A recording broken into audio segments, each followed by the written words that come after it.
एक बहुत ही important video होने जा रही है ये सीए फाउंडेशन से रिलेटेड बिजनेस लॉ पेपर में first unit nature of contract में, जिसमें कि एक क्वेश्चन ये बन सकता है कि इसमें हमें कॉन्ट्रैक्ट को पहचानना है और उसका नाम बताना है। Please right the name of contract. First का ए, Goldy engages Amit to do certain work and remuneration to be paid as fixed by Raj। देखिए, गोल्डी ने अमित को कोई कार्य दिया करने के लिए, जिसका जो पारिश्रमिक है, जो पैसा है, वो तय करेंगे राज।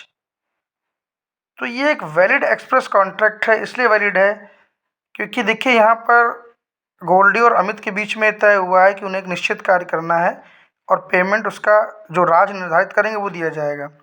तो पेमेंट देने वाले राज है, काम करने वाले गोल्डी हैं, लेकिन काम कर कौन रहा? अमित। तो एक्चुअल में कॉन्ट्रैक्ट अमित और राज के बीच में है। वैलिड एक्सप्रेस कॉन्ट्रैक्ट है ये, ठीक है, ये वैलिड एक्सप्रेस कॉन्ट्रैक्ट है। बी पार्ट में क्वेश्चन है, Raj and Goldie promises to pay for the studies of their maid's son Ankit. B part में राज और गोल्डी ने तय किया है कि वो अपनी नौकरानी के बेटे अंकित की शिक्षा का वचन दे रहे हैं, यानी शिक्षा खर्चा वो उठाएंगे। तो यहाँ पर ध्यान दीजिए, ये एक सामाजिक एग्रीमेंट है, ये कोई कॉन्ट्रैक्ट नहीं है, सोशल एग्रीमेंट है।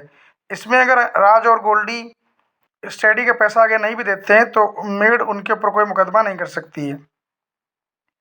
सी नंबर पार्ट है, Ankit takes a seat in public bus. एक पब्लिक बस है जो कि खड़ी है, कहीं जाने को जा रही है, जाने के लिए रास्ते में है। अंकित उस पर चढ़ते हैं और सीट पर बैठते हैं। और ये किस प्रकार का कॉन्ट्रैक्ट? देखिए, जब भी आप किसी बस में या ट्रेन में बैठते हैं तो एक तरह का ये इम्प्लाइड कॉन्ट्रैक्ट माना जाता है। क्यों माना जाता है? क्योंकि मान लीजिए कोई ट्रेन लखनऊ की ओर जा रही है और हम उसमें सवार हो गए, या कोई बस जा रही है लखनऊ की ओर, हम उसमें बैठ गए, तो हमें मालूम है कि बस लखनऊ जा रही है या ट्रेन लखनऊ जा रही है, इसका किराया हमें भी मालूम होगा, तभी हम बैठे हैं। तो ये इम्प्लाइड है, गर्भित है, due to the conduct of Ankit. इसमें जो अंकित हैं, जो बस में बैठे हैं, उनका बस में बैठ जाना ही एक मौन स्वीकृति है, इम्प्लाइड कॉन्ट्रैक्ट है, ठीक है। इसमें एक और क्वेश्चन है, Prem is a chartered accountant promises to help his friend to file his ITR. Prem जो कि एक चार्टर्ड अकाउंटेंट है, उन्होंने अपने मित्र की मदद करने का वचन दिया है कि वह उसकी आईटीआर फाइल करा देंगे। तो देखिए, यहाँ पर भी क्या मेन चीज़ है, ये एक सोशल एग्रीमेंट है। क्यों एग्रीमेंट सोशल है? क्योंकि देखिए, यहाँ पर हुआ क्या, यहाँ पर कोई कंसिडरेशन नहीं पे हो रहा है, वो केवल आईटीआर को फाइल कराने की हेल्प कर रहे हैं। तो सोशल एग्रीमेंट है। अगर वो नहीं आईटीआर फाइल कराएंगे तो उनका फ्रेंड उन पर कोई मुकदमा नहीं कर सकता, क्योंकि उसने कोई लीगल ऑब्लिगेशन यहाँ पे क्रिएट नहीं हो रहा, कोई पेमेंट नहीं किया, कोई फीस नहीं दी इसके लिए। एक और केस है जिसमें obligation of finder of lost goods to return them to the to owner. मान लीजिए कोई व्यक्ति किसी खोई हुई वस्तु को प्राप्त करता है और वह खोई हुई वस्तु को प्राप्त करने के बाद उसे उसका दायित्व बन जाता है कि वह उस वस्तु के सही अधिकारी तक, सही स्वामी तक उसको पहुंचाए। तो ये किस प्रकार का कॉन्ट्रैक्ट है? देखिए, ये कॉसी कॉन्ट्रैक्ट है, अर्ध अनुबंध है। इसमें बहुत ध्यान दीजिएगा।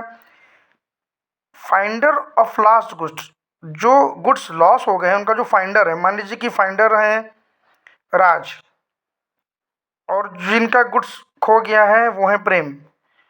तो राज ने अगर किसी वस्तु को पाया है, खोई वस्तु को, तो उनका दायित्व बनता है कि वो प्रेम को उनकी खोई वस्तुएं लौटाएं। देखिए, यहाँ पर कोई कॉन्ट्रैक्ट राज और प्रेम के बीच में डायरेक्टली नहीं बना है, ना ही कोई उनके बीच में राइट्स एंड ऑब्लिगेशन है, लेकिन ये क्रिएटेड बाय लॉ है। लॉ कहता है कि ऑब्लिगेशन क्या है फाइंडर ऑफ लॉस्ट गुड्स का, कि वह उसको रिटर्न करे ट्रू ओनर को। ये कॉसी कॉन्ट्रैक्ट है। तो ये बहुत ही इंपॉर्टेंट पॉइंट है, आपकी स्टडी मटेरियल में दिया हुआ है क्वेश्चन। इस पर बेस ये क्वेश्चन पूछा सकता है कि नेम ऑफ द कॉन्ट्रैक्ट क्या है। तो इसमें पहला आपने समझ लिया, गोल्डी वाले केस में वैलिड एक्सप्रेस कॉन्ट्रैक्ट है, और जिसमें उन्होंने नौकरानी के बच्चे को पढ़ाने की वचन दिया है वो सोशल एग्रीमेंट है, और जो पब्लिक सीट में बैठे हैं वो इम्प्लॉयड कॉन्ट्रैक्ट है, और जो प्रेम ने हेल्प करनी चाहिए ITR फाइल करने के लिए सोशल एग्रीमेंट है, और लास्ट वाला obligation of finder of lost goods to return them to true owner, ये क्वासी कॉन्ट्रैक्ट है। Thank you, thanks a lot for watching my classes, Thana commerce classes. Please इस क्वेश्चन से गो थ्रू होकर exam में जाइएगा, हो सकता है आपके लिए क्वेश्चन आ जाए, मोस्ट एक्सपेक्टेड है। Thank you, thanks allot.